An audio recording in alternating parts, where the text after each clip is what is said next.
Welcome, Grim Histories enthusiasts, to a tale that will chill you to the bone. A story woven from threads of greed, tragedy, and a curse so potent it's echoed through centuries. We're diving headfirst into the murky depths of the Hope Diamond's legend, a legend not of shimmering beauty alone, but of death, despair, and a legacy of misfortune so profound, it makes you question whether some things are truly beyond explanation. Now, I'm sure you've heard whispers of the Hope Diamond, the breathtaking blue, the staggering size. But have you ever truly felt the weight of its history? Have you ever considered the possibility that this dazzling gem isn't just a beautiful rock, but a conduit for something else? Something far more sinister? Because, my friends, the Hope Diamond story isn't just about glittering riches. It's about a trail of tragedy so long, so relentless, that it spans 3 centuries. We're talking about a curse so potent, it makes the Black Death look like a mild inconvenience. Let's rewind the clock. Forget the glittering showcases of modern museums for a moment. Picture this, 17th century India, a land teeming with vibrant life, ancient traditions, and incredibly valuable gemstones. The Koh-i-Noor, anyone? But even amongst the dazzling treasures of the Mughal Empire, one stone stood out, the legendary Tavernier Blue, much larger than the Hope Diamond we know today. It was a behemoth, a raw, uncut marvel of nature said to have been plucked from the very heart of a deity, a sacred object imbued with the power of the gods, or so the legend goes. And here's where things get interesting. Jean-Baptiste Tavernier, a daring French gem merchant, a man who navigated the treacherous paths of 17th century trade, managed to acquire this colossal gem. Now, Tavernier wasn't just some lucky prospector. He was a seasoned traveler, a risk-taker, a man with an almost supernatural ability to acquire the most exquisite, the most valuable, and sometimes the most cursed treasures. He had a knack for finding things other men couldn't even dream of. But did he know what he was unleashing when he laid his hands on the Tavernier Blue? The acquisition itself was shrouded in mystery.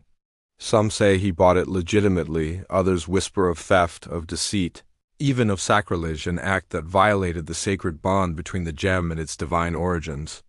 Regardless of the method, the stone began its journey to Europe. And with it, according to legend, came a cursed dark shadow that would follow the diamond and its owners for generations. Think about it, a sacred object ripped from its spiritual home, its power unleashed upon the world. Does this sound familiar? It echoes the medieval belief in the sacredness of relics, the power of curses tied to objects imbued with religious significance. The consequences of such actions weren't just theoretical. They were very real in the minds of people living in an era of superstition and religious fervor. The Tavernier Blue wasn't just a precious stone. It was a living testament to the wrath of the gods, a warning whispered on the wind. But that's just the beginning. This is only the first chapter in the long, dark, and truly bizarre saga of the Hope Diamond. A saga that touches upon kings and queens, revolutions and robberies, madness and murder. Subscribe now and join us as we unravel the chilling truth behind this cursed gem, a journey that will leave you breathless, terrified, and utterly spellbound. We were left pondering the chilling possibility that the Hope Diamond, a gem of breathtaking beauty, might be cursed. But where did this curse begin? To unravel this mystery, we must travel back to the 17th century, to a time of opulent courts, daring exploration, and a whole lot of superstition. Our story begins not in Europe, but in the heart of India, a land teeming with vibrant cultures, ancient traditions, and yes, some seriously impressive jewels. Picture this, the year is 1666. Jean-Baptiste Tavernier, a flamboyant French gem merchant, a man who could charm the birds from the trees and, apparently, diamonds from temples, finds himself in the presence of something truly extraordinary. A massive, uncut diamond glittering with an almost unholy light. This wasn't just any diamond. This was the legendary Tavernier Blue, the ancestor of the Hope Diamond we know today. Can you even imagine the sheer weight of that stone in his hands? Now, this wasn't some casual acquisition. Tavernier, a shrewd businessman, but also a bit of a scoundrel, wasn't exactly known for his scruples. Some whisper that the diamond was pilfered, perhaps even ripped from a sacred idol, a grave act of sacrilege in a land where gemstones often held deep spiritual significance. Think about it. Removing a jewel that might have been considered the very essence of a deity. That's a recipe for trouble, wouldn't you say? Medieval Europeans, deeply religious and steeped in superstition, firmly believed in the power of curses. They believed that disturbing sacred objects, violating holy places, or even possessing something that belonged to someone else, especially if it held religious significance, could unleash a terrible wrath, a vengeful spirit bound to that object, forever pursuing its ill-gotten owners. Was Tavernier, unwittingly or not, unleashing such a wrath? The diamond, in its raw state, was enormous, a breathtaking blue ocean of light. But it wasn't just the size that fascinated, it was the stories surrounding it. Legends spoke of its origins, tying it to ancient gods and powerful curses. These weren't just fairy tales whispered around campfires. These were deeply held beliefs woven into the fabric of Indian society.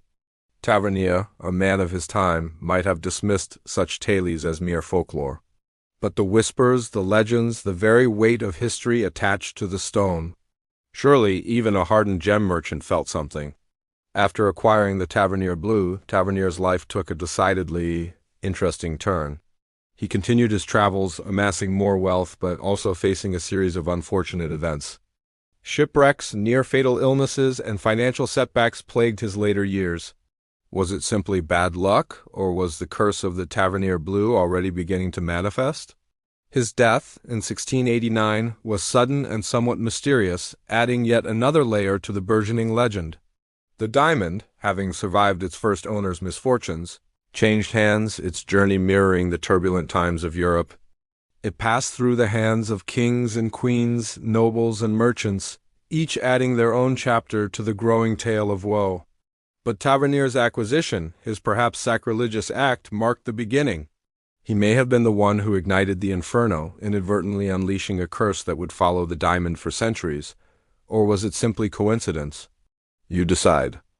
So the Hope Diamond, having survived the somewhat unfortunate events surrounding its acquisition and early travels, found itself nestled amongst the glittering treasures of the French crown. Imagine it, the Palace of Versailles, a sun-drenched monument to excess and opulence, practically dripping with gold and jewels. And there, amidst the breathtaking extravagance, sat our little friend, the Hope Diamond. But this wasn't just any jewel. This was a stone that had already begun to whisper tales of ill fortune, a stone that now found itself in the hands of the Sun King himself. Louis XIV, Louis, that flamboyant, self-proclaimed embodiment of divine right, probably saw the diamond as nothing more than another testament to his power, another glittering trophy in his already overflowing collection. He likely didn't spend sleepless nights agonizing over ancient Indian curses, but the diamond, it seems, had other plans. Under Louis's reign, the diamond, originally a rather unwieldy 112 carats, underwent a dramatic transformation. It was recut, reshaped, its rough edges refined into the dazzling, albeit smaller, stone we know today. This act, in itself, might have been seen as another layer to the curse. Was the alteration of the stone, the reshaping of its very essence, a sacrilegious act that further angered whatever spirits were attached to it? I leave that to your own imaginations, my dear viewers. But the French Revolution, that seismic shift that shook the very foundations of European society, cast a long, dark shadow over the diamond's existence. The opulence of the French monarchy, symbolized so perfectly by the Hope Diamond, became a target for the revolutionaries' wrath. The cries for liberty, equality, and fraternity echoed through the streets of Paris, a stark contrast to the gilded cages of Versailles. Think of the sheer irony, a symbol of absolute power, now a symbol of the monarchy's downfall. Louis XVI and Marie Antoinette, the last of the French monarchs, were swept away by the tide of revolution. Their lavish lifestyle, their extravagant displays of wealth, all became fuel for the revolution's fiery engine. And the Hope Diamond, that exquisite testament to their reign, was no exception. It was seized, its journey through the turbulent waters of the revolution a testament to the instability of the era. Did the revolutionaries sense an evil presence, a dark energy emanating from the stone? Were they unconsciously drawn to the chaos inherent in the diamond's history? The diamond changed hands several times during this period, passing through the clutches of various individuals caught in the swirling chaos of the revolution. Some say it was hidden, others that it was sold under duress or perhaps even stolen. Regardless, the diamond's journey was a reflection of the French Revolution itself, a violent, unpredictable, and ultimately transformative period. The French monarchy, once seemingly invincible, was destroyed, and the diamond, a symbol of that power, was irrevocably linked to its demise.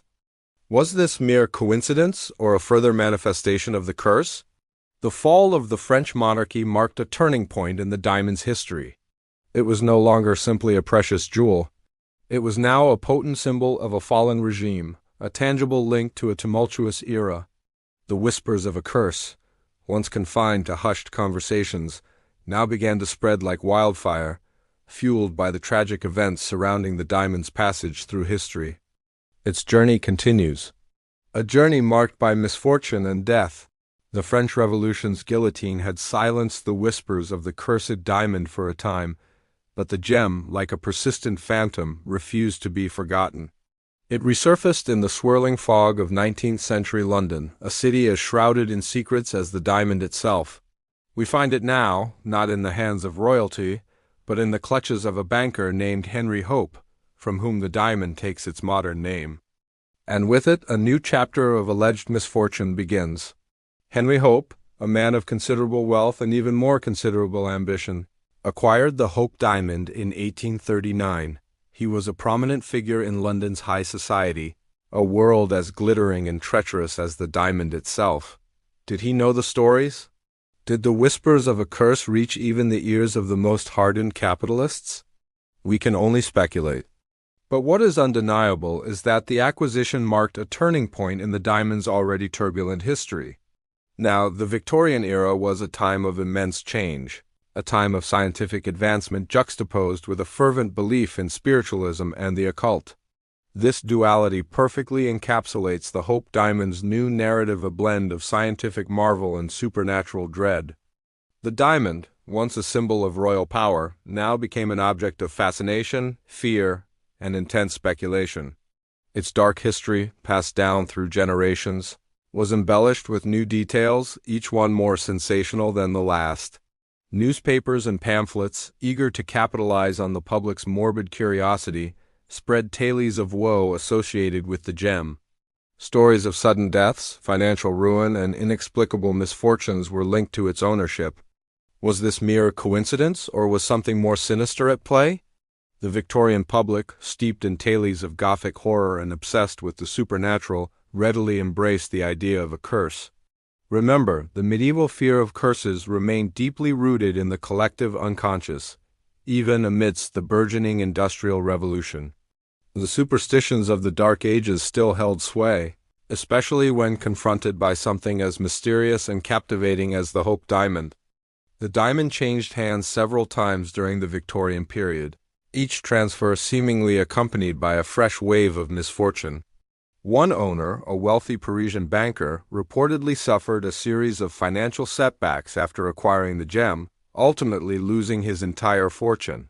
Another, a prominent socialite, died under mysterious circumstances, leaving behind a legacy of whispered rumors and unanswered questions. These events, whether coincidental or not, only served to amplify the legend of the curse, solidifying its place in the public imagination. And these weren't just isolated incidents. There was a pattern, a creeping sense of dread that seemed to follow the gem's path. Bankruptcies, suicides, and untimely deaths, the list grew longer with each passing decade. Were these merely unfortunate occurrences, or did the diamond, steeped in centuries of tumultuous history, hold a darker power? Did the sacrilege of its original extraction from a sacred Indian idol unleash a malevolent force that clung to the stone, weaving a web of misfortune for those who dared to possess it?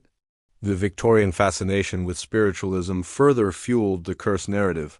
Seances and psychic readings became commonplace, and many attributed the misfortunes surrounding the Hope diamond to the wrath of a vengeful spirit.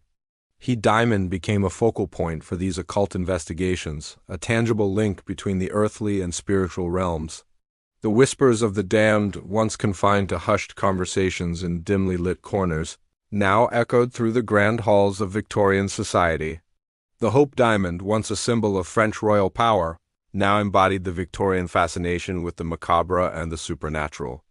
Its journey through 19th-century London only strengthened the curse narrative, making it a chilling testament to the enduring power of legend and superstition. The stone itself, a breathtaking spectacle of nature's artistry, became a potent symbol of fate, a chilling reminder that some treasures may come at a terrible price. So, here we are, at the end of our journey, staring into the multifaceted depths of the Hope Diamond. It rests now, safely tucked away in the Smithsonian National Museum of Natural History, a breathtaking 45.5 2-carat behemoth of blue. But does its journey end here? Or does the chilling whisper of its curse linger, a spectral echo through the halls of time? The diamond's modern history is a far cry from the medieval superstitions that arguably birthed its legend. Yet the narrative persists, a testament to our enduring fascination with the macabre and the inexplicable. Even today, articles and documentaries continue to link the Hope Diamond to misfortune, bolstering the myth with selective reporting and dramatic storytelling. Is it a genuine curse, a dark legacy passed down through centuries? Or is it something else entirely? Consider this: the curse itself is a relatively recent addition to the diamond story. The early accounts, while detailing the tumultuous lives of some of its owners, rarely mention a supernatural curse. The narrative morphed over time, fueled by Victorian fascination with spiritualism and the sensationalism of the press. The tragic fates of several owners' bankruptcy, illness, untimely deaths were retrospectively connected, creating a compelling, if somewhat convenient, narrative of supernatural retribution. This is where the medieval context becomes fascinatingly relevant. Medieval Europe was steeped in superstition.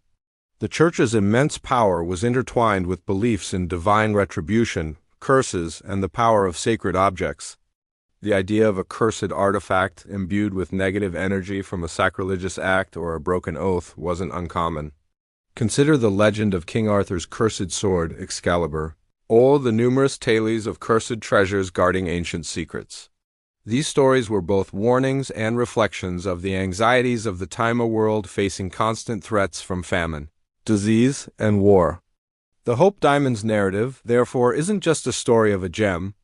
It's a reflection of our collective anxieties across centuries. In the Middle Ages, it was the fear of divine wrath.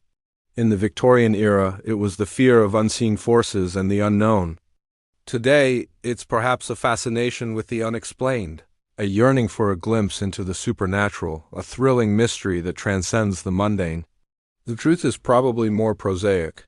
The diamond's journey through history was fraught with political upheaval, economic instability, and the inherent risks associated with possessing such a valuable and coveted object. The misfortunes associated with its owners were likely the result of circumstance, not some ethereal curse. But that doesn't diminish the power of the story. It's a testament to the human capacity for storytelling, for weaving narratives that both entertain and reflect our deepest fears and desires. So, as you gaze upon the Hope Diamond's captivating blue depths, remember that its curse is a story, a narrative built on history, embellished by legend, and sustained by our enduring fascination with the mysterious and the macabre. Is it a curse? A relic of a darker age? Or simply a captivating story clinging to a beautiful stone? The answer, my friends, is ultimately up to you. So there you have it, the Hope Diamond. A 300-year odyssey of misfortune, linked to a magnificent gem whose journey mirrors the rise and fall of empires, the whims of fate, and the enduring power of a good story. From the sacrilegious theft in 17th-century India, through the glittering courts of Versailles, the shadowy dealings of Victorian London, and finally, to the seemingly safe haven of the Smithsonian, the diamond's tale is one of breathtaking beauty and unsettling coincidence. Did Jean-Baptiste Tavernier unwittingly unleash a curse by plundering a sacred object?